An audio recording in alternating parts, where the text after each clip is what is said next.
Hello, and welcome to another episode of Prolix, Comics, Bollix, I That's think. the one, yeah. This is the show where myself, Nick, and himself, Philly Hanjo. that's the one, talk about comics, sequential art, and all that stuff. And so this time it's my choice, and I have chosen something that's been sitting on my bookshelf for 7 years, I believe. I'm a person who buys books and puts them on my bookshelf and then Pretends to look clever. Pretends to look clever. Yes, Yeah. a lot of that. I'm actually very good. Jen has often accused me of being able to appear to have read things and seen things that I haven't. Right. Like it's just I'm like Wikipedia if it was just hypertext links to other hypertext links, but no actual right. information. A man of great substance, I think. Yes, that's the one. Yeah. I have as well. I have just down here to my left. I have like a bookshelf, which I'd estimate has a 1, 2, 3, 4, 15, 45. Wow. Yeah. 45. Yeah. Few hundred books, which just never seem to get read. Like, because you've always got new books coming in. Yeah. Oh, yeah. So I've started like this. I've actually started this process of putting one, because I have another shelf in the other room, which is my currently reading shelf. Because, and unlike your good self, I can't just read one book at a time. I've usually got a few on the go for different phases of life. I don't know. Like it makes sense. Okay, sure. Different moods. So once a month, I move like a couple of books from this collection and place them there, because it's all, for me, it's all a matter of putting things in front of yourself. Yes. Whether it's films, music, whatever, it's just making sure that at some point it drops into your feed, I suppose, with the analogy, because it's endless, right? Because it's endless. So it's just about, it's like, and also there's an element of triage as well. Like, for instance, I'm glad you said that because not only because that kind of touches on what we're talking about, but I was going to use that exact same term when I was talking about why I'm doing what I'm doing right now. Oh, okay. I'm going through my bookshelf and trying to kind of like decide what needs to be rescued and what needs to be put to the front of the line. Right? Yeah, exactly. And to use another good example as well. So recently we did Lanark, Alistair Gray, right? So of course coming out this month, actually, here is the critically lauded adaptation of Poor Things, right? Okay. Which everyone says is fantastic, and it apparently looks incredible on a big screen. So it's one of the few new films I'm going to see in a theater. So therefore, I'm reading the book. Right. Now. So that's another way of, there's all sorts of different triage kind of motives, right? So yeah. Different life algorithms that throw things into your path. Yeah. There has to be some sort of method to the madness, I find, because otherwise I don't know. I can't, it's paralyzed by choice, I suppose. Yeah, exactly. And so if in this case, so actually we were just talking before about my next choice for one of our other shows, and that's based partly on this. Me looking at the bookshelf, well, what do I already own that I'd been meaning to read for years and haven't read? So this one, I actually credit where credit's due. My mum gave me this. Okay. I might have found it might be an ex-library copy or something. It's slightly like stained and stuff. And it had just been sitting on my bookshelf, and I'd always meant to just seeing what it was like. I think my mom bought it for me because she was like, well, I lived abroad for some time in an Asian country, and I like comics, and so and I did autobiographical stuff, so she thought there might be some overlap. I'm not married to somebody who works for Medicine Sans Frontiers or whatever, Doctors Without Borders, but right. So this is, we mentioned BURMA Chronicles by Guy Delisle.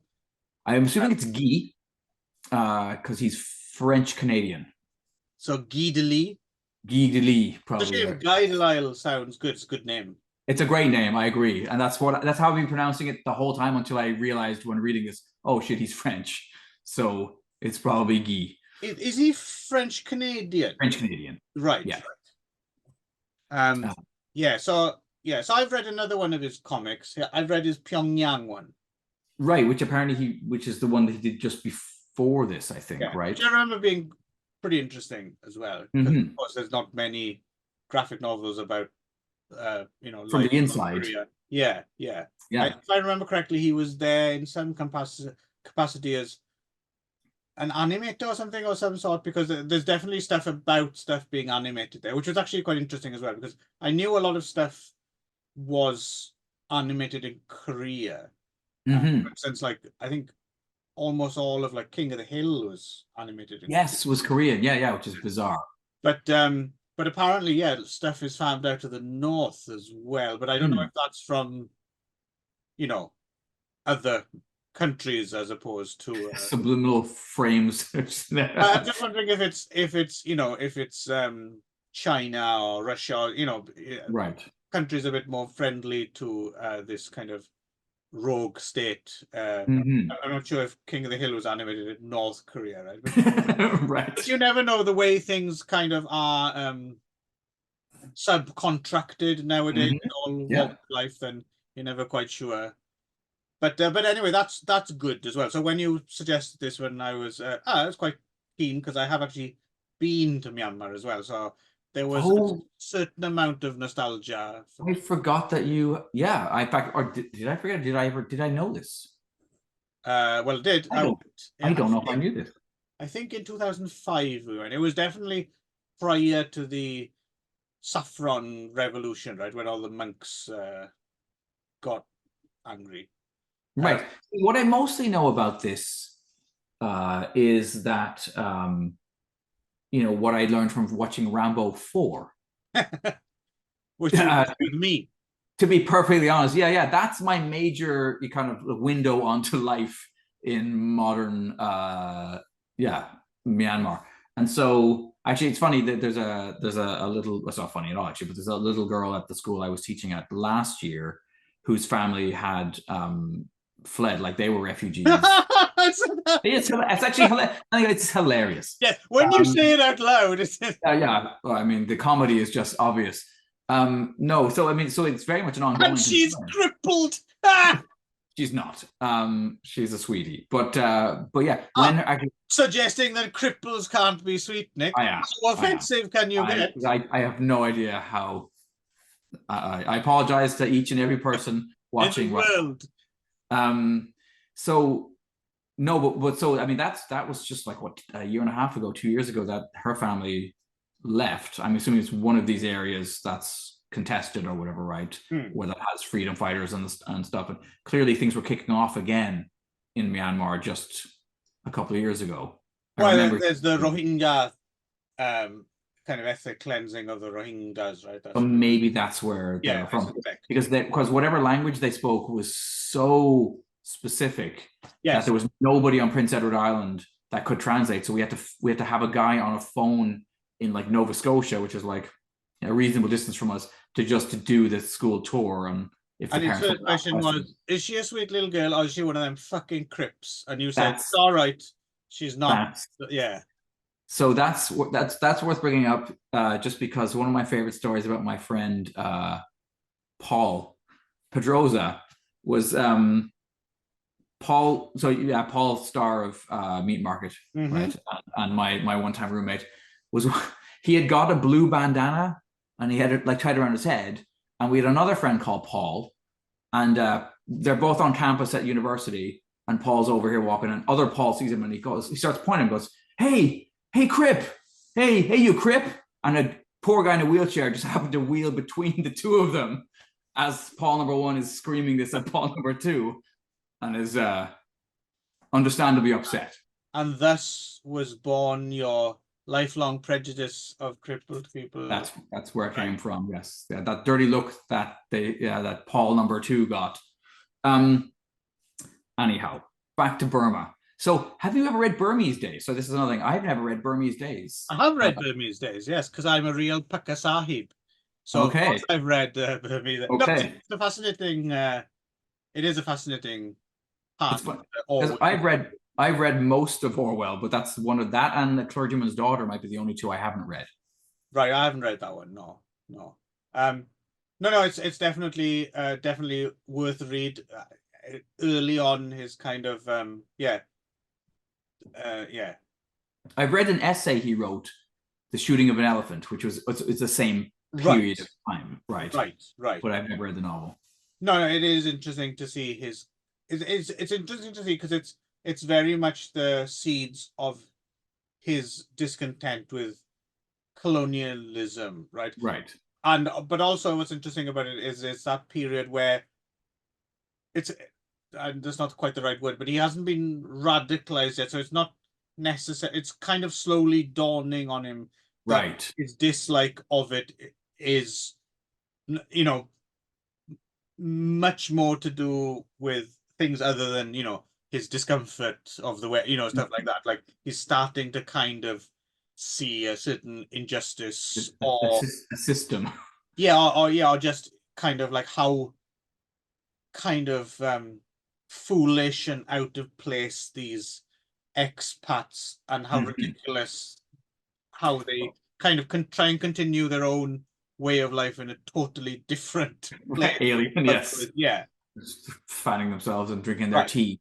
But I've always thought, because it's kind of a like I figure there's a through line from that to down out in London and Paris, where he voluntarily becomes basically homeless and works a series of drudge jobs, because that takes place in his life after coming back. Yes, because And prior it's to that, almost like it's like a hair shirt scourging almost. yeah, like because he's obviously on a somewhat privileged track at this point, right? Because let us not forget he is an Etonian, isn't Oh he? yes, yeah. And then goes off and fights in the Spanish Civil War. So I feel like Homage to Catalonia, kind of like that's a nice little. Those three books make a certain amount of sense as an yeah, no, it's autobiography. definitely worth a I will. worth a read. Yeah. Okay. The other name that came up in out of the someone I might want to read is Joseph Kessel as well, who I know the name and I think I have another one of his books in my reading list, but not the one that he Guy reads in this Right. the what was it called, Mongok or something to do with diamond mining or something, right? Yes. Yeah. Yes. Yes. So, but So basically, we should quickly talk about the comic. Yeah. yeah. Why not? While we So Guy's wife, Nadej, I don't know if I'm saying that right. She works for Doctors Without Borders, the original French version. She has more tolerance for Crips than you, obviously. She does, yes, for sure. So she's going. Where's it first place? Is it Guatemala? At the very beginning of the book, there's like another place where apparently they're supposed to be going, and then Doctors Without Borders is like, yeah, no, that's way too dangerous right now. So we're gonna send you to Myanmar, which apparently is less. How do you pronounce the name? Peripatetic? Is that how you pronounce? Yes. Lifestyle. Yes. A wandering lifestyle. Yes. Yes. So they get posted to what is the city? It's like the biggest city in Rangoon, right? Okay. Or at least that's what it's used to be called. I can't remember. Okay, right. There's another word for it now, I think. I forget. I should know. They seem to have changed all the names. But anyhow, yeah, so they go there. And it's fun. The one thing that I would say that's kind of too bad is that like it only kind of briefly touches on her work, which I suspect would be really, really interesting. But mostly, obviously, we get kind of the house husband version of living in Burma, which is interesting. But it's interesting. I've noticed. I was looking this up after reading it, and it does seem to have a very good reputation, right? A lot of people put it on their lists of, and yeah, I think that's the thing about it, isn't it? Is what people like about it is that it's not. It's kind of it's adjacent to a lot of very, very important, weighty matters. Right. At the same time, breezy somehow. Yeah. Which is kind of, it's funny, when I finished it, I was like, And then thinking about it, it's one of those books where the breeziness of it is a lot harder to pull off than I think some people would credit for. I mean, it's not for him, which is why it's good, right? Because, you know, sometimes talent seems to be just something that's difficult for other people coming easily to you, right? Like he doesn't seem to be trying to, like some of the some of it feels a bit like filler, right? Like some of the bits Mhm. are a bit flippant. Like there'll be one chapter on like, oh, it rains a lot or something like. Yes, And yes. it's just a little throwaway thing. But I think Mhm. that's what. But in aggregate, it works rather well, and in a way, it's kind of a bit of a commentary on the expat lifestyle in a way, Yes, yes, because no matter how discomforting certain things are, he's still leading a much nicer life. oh yes. And they're traveling about, and they've even got their kid in tow, right? And Hmm. like and I feel as if I might be giving him the benefit of the doubt here, but I feel as if he's quite aware of that. Hmm. So there's never too much kind of Yeah, no, worrying I about the agree. situation. Yeah. I agree. Yeah, there's no there's yeah. He's aware of his own privilege, I think, for sure, Yeah, yeah, and then like and makes fun what? of it in a way. Yeah, exactly. And wanted to become is it the Australian club, Right. and all that kind of stuff.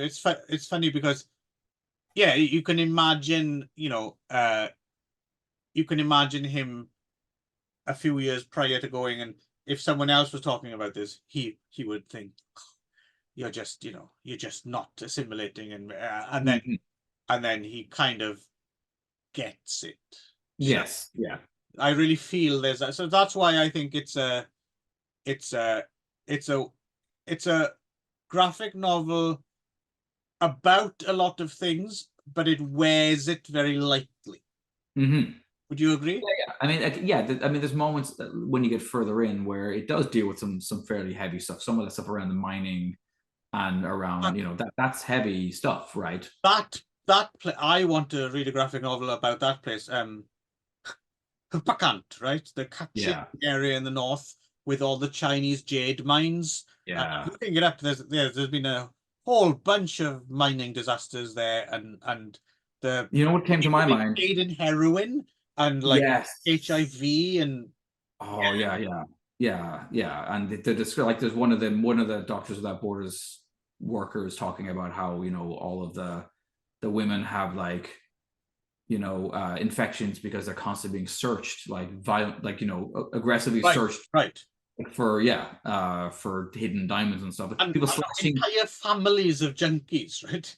yeah, geez, and people slashing gashes inside their cheeks to like Yeah, put diamonds inside. there's a documentary that was made a few years ago. I think it's called Jade Miners. I'll see if I can dig it up. I think I have a copy. It might be an interesting Because follow-up. for some reason, what it made me think of was Rebellion of the Hanged, like and Hmm. like the mahogany encampments, Right. like just the relentless brutality Well, he of. does mention briefly. He doesn't go into it in detail, but he does mention teak at one Yes, as well. Is yeah. that the commodity, right? Um, But it's funny because and then there's other stuff that's just that it's just very expat in the most general of ways, like the right. going into shops and being really excited to see those two products they have from home. Whatever, like Yeah. oh, for some reason I can get birds custard here or whatever, I like also appreciate the fact that he says like he says about when going to anywhere new, like he doesn't understand why tourists don't go to the local supermarket. And I agree with him. yes, That's something me and my wife always do whenever always. you've got to go into the local supermarket or the convenience store because it's just fascinating in its own little way just to see what a local supermarket is like. Yeah, what the products are. I mean, being in Sicily, relatively recently, I was just astonished by the high quality of the goods available and the low prices compared to the low quality of goods available here in Canada and the very high prices. Right. You know, um, and then he does a good job of putting the heat across. I felt, and the constant breaking down of his air conditioning Mm. machine. It put me in mind because it's been a while since I felt that kind of humidity of like even like the Japanese summer. Mm. That's not just not something I have here on this little island.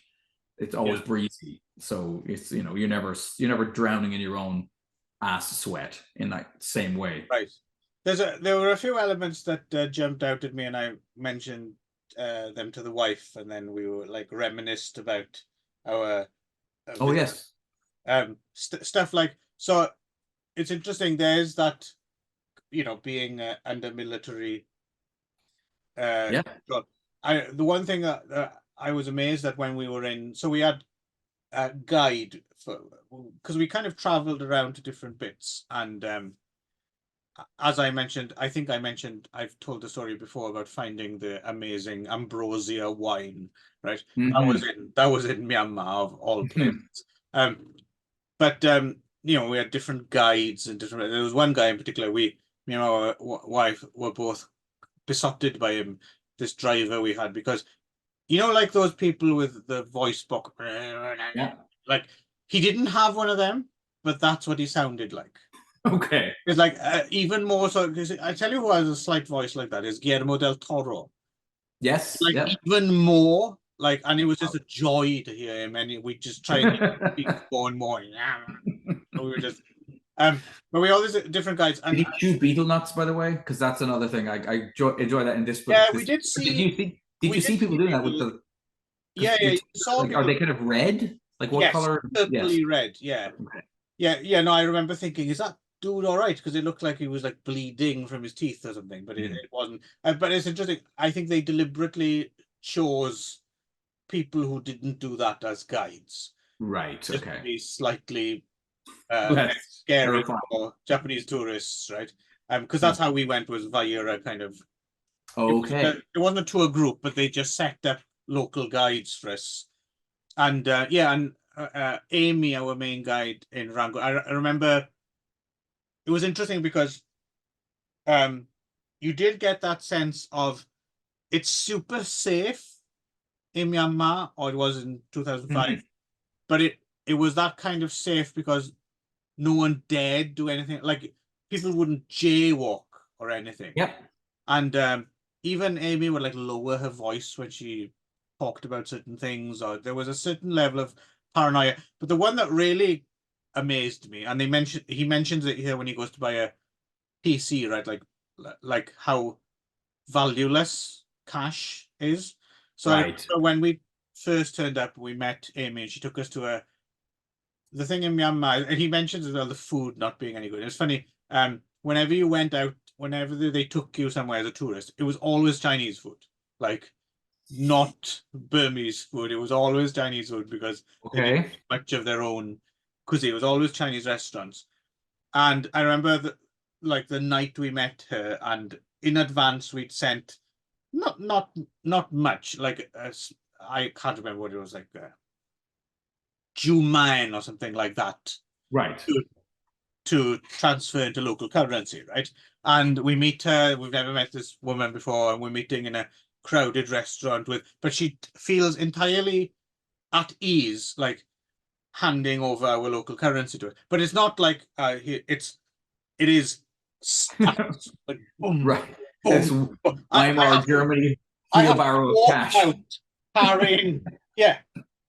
Yeah, it's like those old photos you see of people after the war with like wheelbarrows full of cash, or kids making kites out of.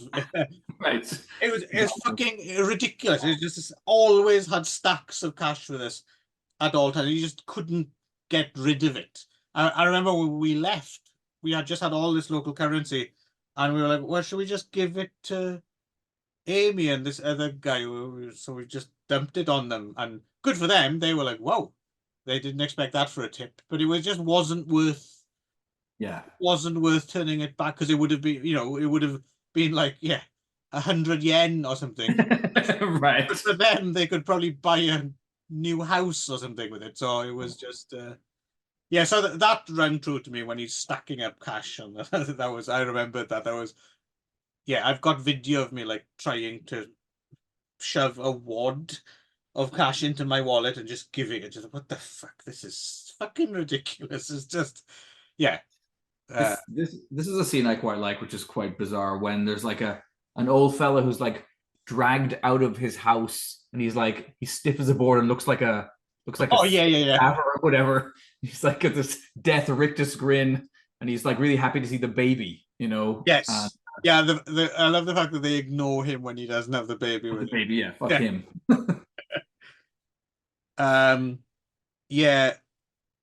There was, and the other one as well. the other thing that I was reminded of as well, there's like that one bit where he has some tea or something, I can't remember, and then he sees them like washing Oh, the glass yes. afterwards. Yeah. That reminded me. So on one part of our journey, actually we went on this like river boat up to the. So you guys got beyond Rangoon then? Yeah. Well, like I said, we went to this old colonial castle of ambrosia wine hidden Right. hidden in the basement. Fuck, I can't believe I didn't buy a case of that stuff inside at home. But we were on this, riverboat. It was all very nice, idyllic going up a riverboat. And I went to use the toilet, and Mhm. it was I hadn't seen this before. I thought, oh, it's neat. This, so I took a dump and then flushed, and it used like it sucked up the river water into Oh, the toilet and right. sucked it back down again. Yes. And this was after lunch. We had a nice lunch, and then I took a dump, and then we went up on, like, there was a third deck, like the tallest deck, looking Mhm. back over the what's the back of the ship? That's not the bow, is it? That's the other one. Prow?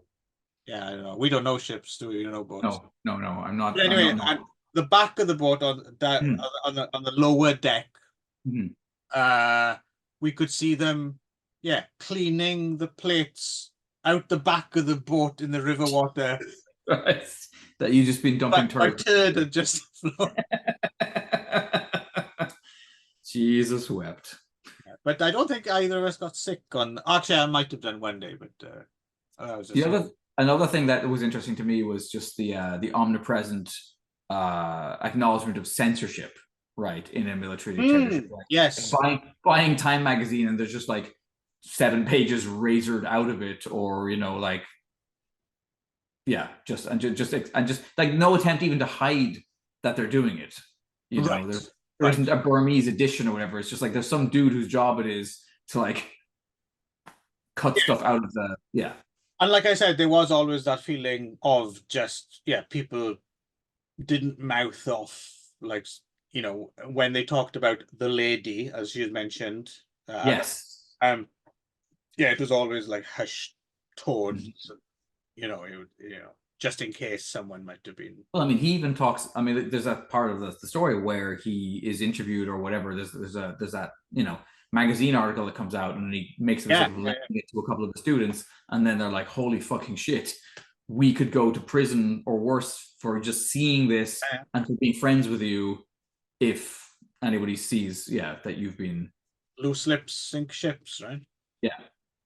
Um, but yeah, no, I said I thought it was. I'm glad I read it. I'm glad that I Yeah, pulled it off the bookshelf. I'm yeah. glad I didn't leave it to just languish another decade. I would Um, recommend his Pyongyang one as well. And I'm now keen to the other one. The big one he wrote was the Shenzhen province, yes, Chinese one, right? I don't know if, again, I don't know if that was his missus's work. I assume so. Yeah. Um, but it's nice, and the art style is like there's something simple but really pleasing about the Yeah. Well, what's the interesting, there's a few segments where he's asked it necessitates him to um copy some other art styles. yes, and you And see he can do beautiful. that. Oh Yeah, yeah, yeah. totally. So it's interesting that it is very much a choice as opposed to this is the best I can do kind of thing. Pyongyang as well, I remember, is written in pretty much exactly the same style. I'm assuming Mhm. Shenzhen is the same, but it lends itself to this sort of, I don't know, it's almost like a travel diary or something like that, isn't it? It's like, Yes, exactly. yeah, Yeah, no, it's as I said, it's weirdly kind of beautiful in a strange way. Like it's really well observed. It's just the right amount of visual information. yeah, You don't get bogged down. It just flows. I also like when he just randomly joins that monastery quite near the end, you yeah. know. And Well, that's the other thing you see. The omnipresent are monks. I mean, you do see monks. There's like that bit where he says, "I saw a foreign monk. Boy, was he a weird-looking dude." And I do remember seeing some like huge, like white guy. Angry Australian or Yeah, whatever. and it was just like, oh, I remember actually going to visit as well. This was before the Saffron Ride, so I don't know if this is something you can do anymore. But part of the tour itinerary was to go and watch the monks eat, which was kind of weird. Like when they have like is mentioned in the book, the huge dining halls, right? So I remember one part of our itinerary was to go at lunchtime and watch like hundreds and hundreds of monks assemble in the I'm dining. just now imagining Jackie Chan showing up and kicking ass for some reason, like just this long wooden tables. And flipping mints off the back of his hand. Exactly. Yeah, but it was interesting that I was thinking had Armor of God in my mind. I remember when I was there, I think I mentioned to my wife the same thing you said. I would have to Really? Yeah. But it was interesting to see. It was just a weird thing for me. I was like, why are we here watching monks eat? And we did. It was deliberately. It wasn't like you were timed to turn up to see them eat and watch their dishes, and then we left and we went to look at like a huge Buddha or a pagoda or something. It was an odd. I don't know why.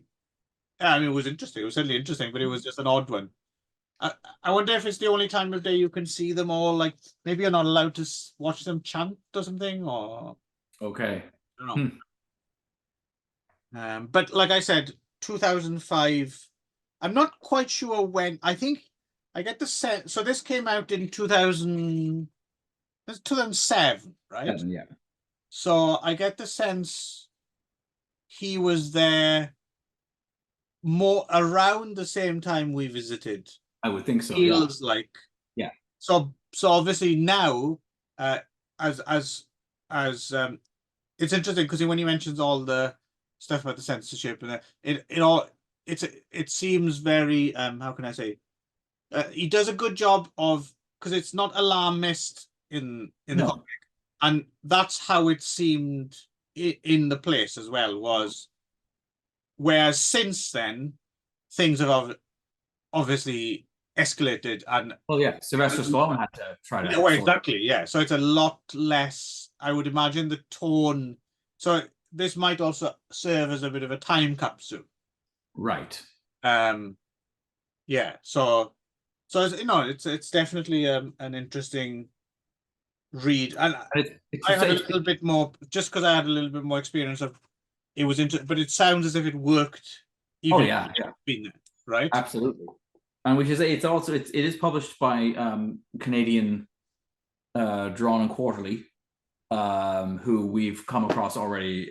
They've done a lot of some great Japanese stuff, but also they are the Chester Brown's main publisher, and Joe Matt and various other. I suspect they'll be popping up again. It will be coming back when we get to Joe Matt, who passed away not that long ago. So that's another reason to deal with him sometime in the next year, I think. It's always good to celebrate someone's life when it's too late. When you can't let them know that you appreciated it. Yeah, for sure. All right. I think okay. Probably done. Yeah, I think so. I would anyway. We don't always do the recommends or not recommends, but in this case, I would definitely recommend it. No, definitely worth seeking out. Strangely, you know what it reminded me of just a little bit, and I don't know if it's the French thing or something like that, but it reminded me of the same kind of like comfortable, breezy, slice of life stuff from the book we read about the French comic artist who hung out with the winery. You know what I mean? There's something about this French autobio kind of comic stuff that's just it's a comfortable place to spend a few hours. Yeah, no, I do. It's interesting. I hadn't read much in that vein until we started doing this show, actually. I've read quite a few where comics are used, in that as like a memoir or something like that, which I don't think I ever read comics like that growing up, for example. I don't know that there was that much. At least not the English speaking world, there wasn't that much, I don't think. But it's interesting how the medium suits that form very well. I think there's something about, like we said, that kind of almost like a travel diary, but with some kind of visual representation Mm. works really quite well. So I think it's probably going to be a genre or whatever you'd call it, a category that I'm going to become more drawn to. It's travel writing in graphic novel form. It's something that makes sense to me. It appeals to me. There's another. I mean, it might be interestingly timely now in a way, but Joe Sacco is a. Oh yes, yeah. Oh, His you know, Palestine okay. one. Well, Yeah. yeah, I was going to say that's maybe Yeah. something else to kick down the road a little bit, because I Yeah. hadn't ever read it, but I remember it always Very being good. omnipresent when I was of a certain age reading comics. I always remember, oh yeah, I've got to get around to reading. Yeah, no, it's very Palestine. good. And I even I recommended it to my It's wife. either Drawn Quarterly or Fantagraphics. I can't remember which, but it's one of the two main, you Yeah. know, I think alternative it might be comics. Fantagraphics because I have a copy, and then I recommended it to my wife, and my wife got a copy in Japanese translation, and she's read it, and she really likes it. Okay. So it's definite.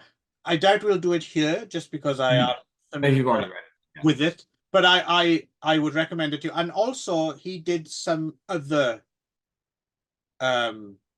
He did another graphic novel about Yes. another area.